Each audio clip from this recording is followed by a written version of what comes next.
მუქარა დაშინება აღიარე თუ არა ამალსაგიდებს 25 წლის კაცს პოლიციაში ცემით და ნარკოტიკების ჩადების მუქარით აღიარებინეს დანაშაული, რომელიც არ ჩაუდენია. დანა ამალი შევშინდა. Რამდენი პოლიციელი წავედა? 15. მკვლელობის მცდელობისთვის დუშელი ბიჭი ციხეში ჩასვეს. 2 დღეში კი პოლიციაში ნამდვილი დამნაშავე გამოცხადდა. სისტემას შეკერილი საქმე თავდაყირა დაემხო. ვინ გასცა ბრძანება პოლიციის განყოფილებაში, რომ ეს ადამიანი ეწამებინათ? იმის ნაცვლად, რომ პოლიციელების წინააღმდეგ გამოძიება დაეწყოთ 25 წლის ძალადობის მსხვერპლს, იქით წაუყენეს ბრალი, მკვლელობის მცდელობა დაიბრალეო. სად არიან ხა ეს პოლიციელები? ხომ მიიღეთ შეტყობინება, რომ პოლიციაში მას აწამებდნენ? პოლიციას ჰქონდა ექსპერტიზა, რომ მკვლელობა დაკავებულს არ ჩაუდენია. ჰქონდა დაჭრილი კაცის ჩვენებაც, რომელიც დაკავებულს ხელს არ ადებდა, მაგრამ იძულებით მიღებული ჩვენებით ციხეში გამოკეტილი კაცი მაინც თვეებით პატიმრობაში გაუშვეს. ამ ხნის განმავლობაში ეს ადამიანი უდანაშაულოდ შეგიძლიათ ამოხსნათ, როგორ იმყოფებოდა საჯარო სპეცსაბჭოში. რევაზ ჯინჭარაძე, პოლიციის მაღალჩინოსანი, რომელსაც აქამდე აქციის მონაწილეები ტერორში ადანაშაულებდნენ, ახლა უკვე სრულიად სხვა, ახალ სკანდალში ეხვევა.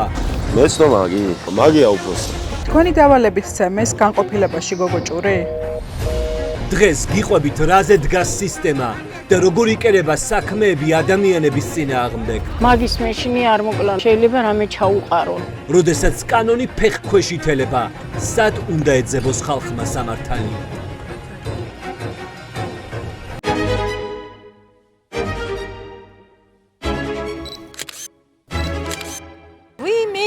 Послали, да, чтобы встретиться? Да. Екатерине Хваделидзе послали? Да.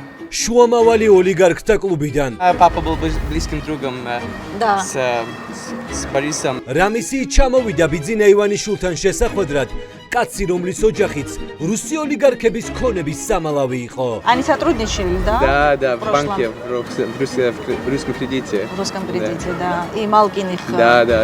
ეს ვიზიტი ბოლომდე საიდუმლო დარჩებოდა, რომ არა ერთი შეცდომა. წერილი ბულმანმა ეკახვედელიძის ნაცვლად სხვას გაუგზავნა. Я журналист. И ваш мейл не попал туда, где вы слали. ალექსეი ნავალნის გამოძიება ბიძინა ივანიშვილის პარტნიორს წლების წინ გადამალული აქტივები ციხეში მოკლულმა რუსმა ოპოზიციონერმა უპოვა. По какому поводу вы хотели встретиться? Папа хотел, чтобы я встретился. В связи с вашим деятельностью в Канаде, да? Да. ვის სახელზეც მილიონები იმალებოდა, ახლა კავშირზეა ბიძინა ივანიშვილთან და შეხვედრაზე თბილისში მის შულს აგზავნის. Вы же приехали за это? Не за это.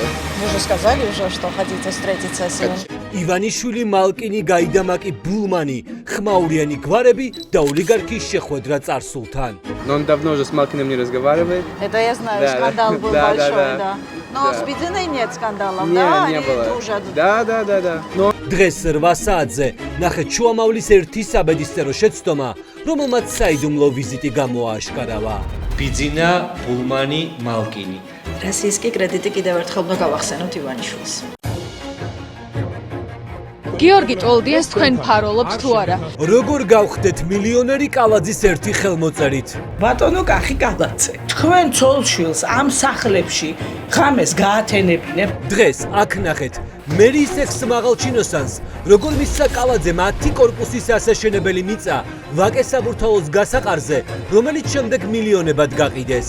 ფერდობზე ნაფეტრებში რატომ ვაძლევთ ამ მიწას, სადაც მშენებლობაც კი არ შეიძლება? ხომ გახსოვთ, კლდე რომ ჩამოიშალა ნაფეტრობის გზაზე და ხალხს რომ საკუთარ სახლებში აღარ ეცხოვრება.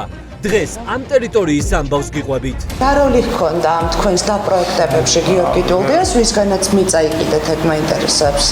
4000 კვადრატული სანაცვლოდ 37000 კვადრატული ტერიტორია და ბონუსად კიდევ მიწა ავლაბარში.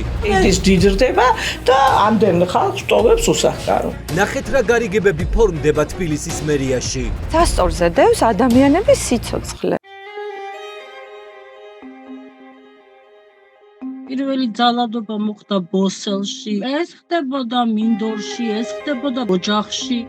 ხან პირში მქონდა იარაღი და ხან ჩემ ძმებს უმიზნებდა და ხან რასაკეთებდა რომ ეხმა რა მომეღო. ქალის ამბავი, რომელმაც საქართველოს შეძრა. რომ მიმაპაცხენს და თუ ვიტყოდი ვინმესთან რომ ჩემთან რო დადიოდა. საერთოდ მუხლებზე და მკლავებზე საერთოდ კანი არ მქონდა შერჩენილი. ნატავებლიანი ყვება, რომ 9 წლიდან მოყოლებული მთელი 7 წელი თანასოფლელები აუპატიურებდნენ. ყარაულობდა იქიდან თოფს ამიზნებდა ფანჯრიდან, ან ჩემი ძმა იყო ეზოში, ან ბავშვი თამაშობდა და იმებს ბიზნებდა. თუ არ მოხვალოდ. ფეხმძიმე 14 წლის გოგოს ორსულობა რომ ვერ შეაწყვეტინეს, ჩვილი გააქრეს. ეკითხებოდა რომ ბავშვს რა უყოთო. და პასუხი იყო რომ მოკალი. გამოძიება წლების შემდეგ ახლა დაიწყო. დაკითხულია 30 მოწმე. პედოფილი აუცილებლად ფიგურირებს საქმეში. 9 წლის ბავშვზე მაქვს საუბარი და რა რესურსი არსებობს დღეს? გამოიძიონ დანაშაული, რომელიც 10 წლეული იმალებოდა. არ ბაბუას და მამის სახში აკეთებდი მამსი ბინძურებს. სხორპლი დამხილებულები, ნახეთ 8 საათზე. მე მაშინ მომკლეს ჩემს ცხოვრებას რა აზრი აქვს.